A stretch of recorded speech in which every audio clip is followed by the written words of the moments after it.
I'm interested to kind of have your process of developing a character, and maybe through the lens of this character, but maybe another one.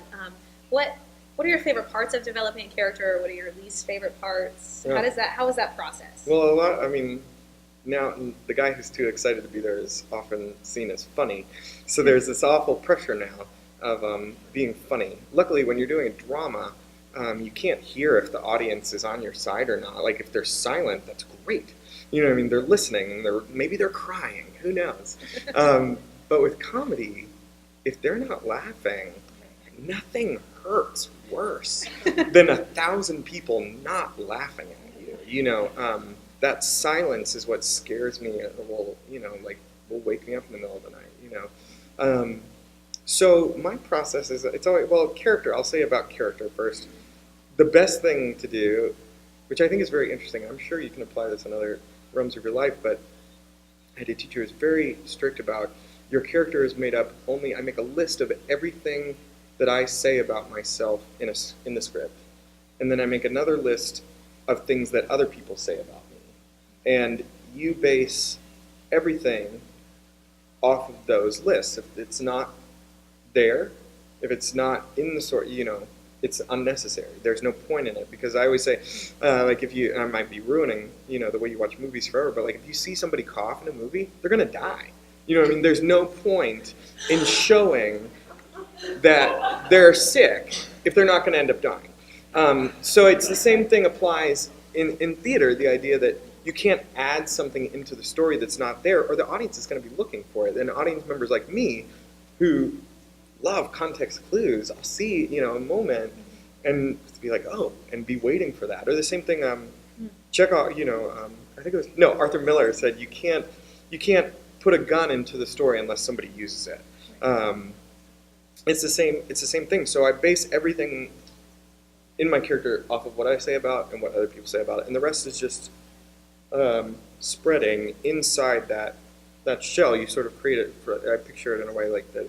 You create a shell for this character, and it's all based around that, and then you fill in with details, and that takes, honestly, months. Honestly, I feel like I always, if I compartmentalize like my character, or even doing this last show I did for Elf, I did for 3 months altogether, and I maybe got I was 75% sure of who I wanted this guy to be, and it fills in, hopefully when I'm in performance, I'm at least 50% sure of all of these things, but it's only time and being in the skin of this person and enacting the show that you can smooth out every moment to be exactly that person, and not to say that I only do half the show, but that the other half isn't good. It's just it's not up to the standards of what I know the character needs to be.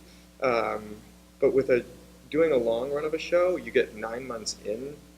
God, you know exactly how that character would react in any situation you throw at it. You know what I mean?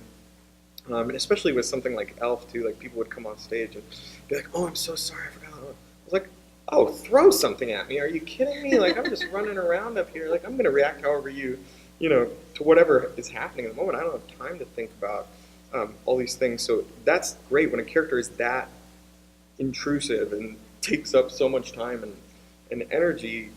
You have to stay in it. I didn't, people always wonder, I ended up, even though I play comedic character, I always end up crying. Somehow, in Mormon and Harmony and Elf too, all of these things, because the happy character has to come down at some point, I guess.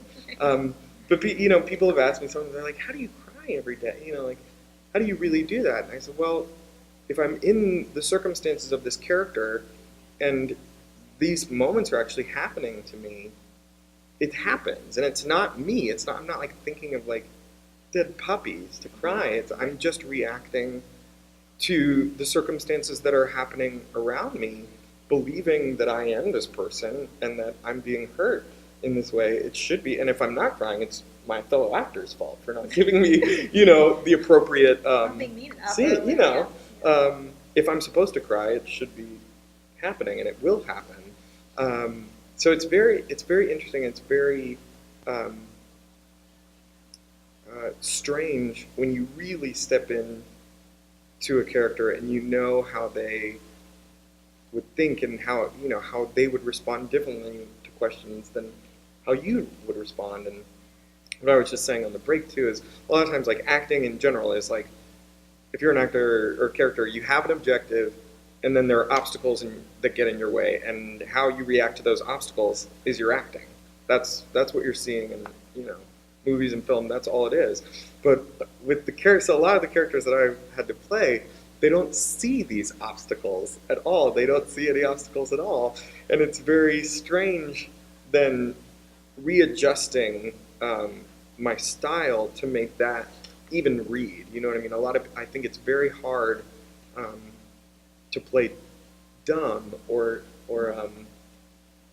maybe ignorant, or not capable of progressive thought. Very very hard to make it seem like this is the character and not the actor. To make it believable. Yeah, Yeah. you know. Exactly.